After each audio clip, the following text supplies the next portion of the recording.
আমার আব্বা জানের একটা গবেষণা প্রায় মাহফিলে বলে, আমি বলবো নি এটা। আব্বা জান হুজুর একটা গবেষণা বলে, হুজুর এইটা নিয়ে কামনের বাপে গবেষণা করবে। বাবা গবেষণা কোরআন হাদিস নিয়া সুন্নাহ নিয়া গবেষণা করেছে কিরকম সারা বাংলা জানে, ঠিক কিনা? সুন্নিয়ত কায়েম করেছে সারা বাংলা জানে, ঠিক কিনা বলুন? বাবাজান বলে, বাবাজানের মুখে শুনেছি, যখন ছোট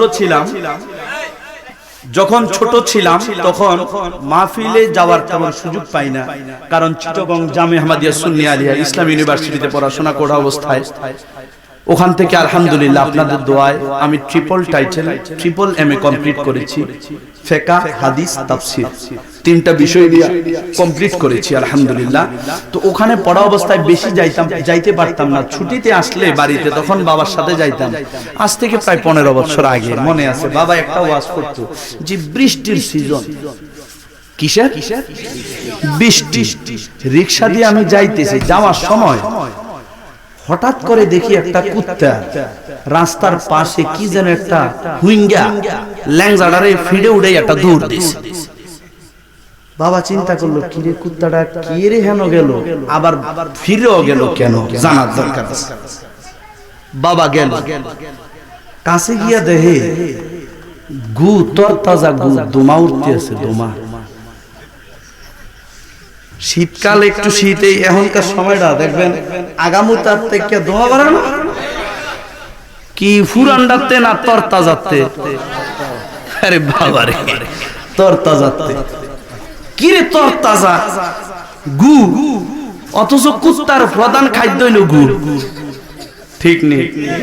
কুত্তার প্রধান খাদ্যটা কি কন্যা? কি গু? কি প্রধান খাদ্য। বাবা চিন্তা করলো, কি রে খাইলো না বিষয়টা কি? আবার কুত্তাটার ফ্যাটও খালি, মনে হয় জানি ফ্যাটের খিদায় মারা যাওয়ার সম্ভাবনা, তবুও তাজা চাইনিজ খাবারটা ভাইয়া কি রে খাইলো না।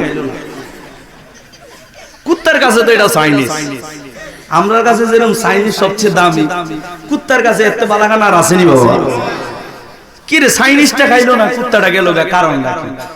বাবা পরে আর দোকানে গিয়ে জিজ্ঞেস করলো, এই বাড়ির পাশে, এই অবশ্যই পাশে আর কোনো বাড়িঘর নাই, দূরের মানুষও তো আগা সম্ভব না, এই বাড়িটা কার?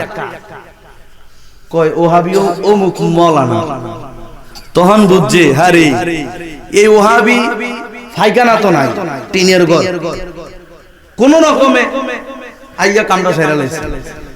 তাহলে বাবা চিন্তা করলো, আহারে ওহাবিরা কত নিকৃষ্ট আল্লাহর দুনিয়ায়।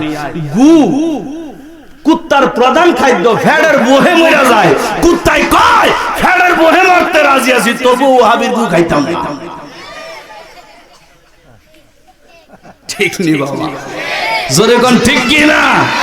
এজন্যই হাদিস শরীফে আছে, মুনাফিক ওহাবি এত নিকৃষ্ট, কাফের, মুশরিক, বৌদ্ধ, খ্রিস্টান এগুলো যে নিম্নের জাহান্নামে থাকবে, এই জাহান্নামেরও নিচের জাহান্নামের মধ্যে থাকবে মুনাফিক ওহাবিরা।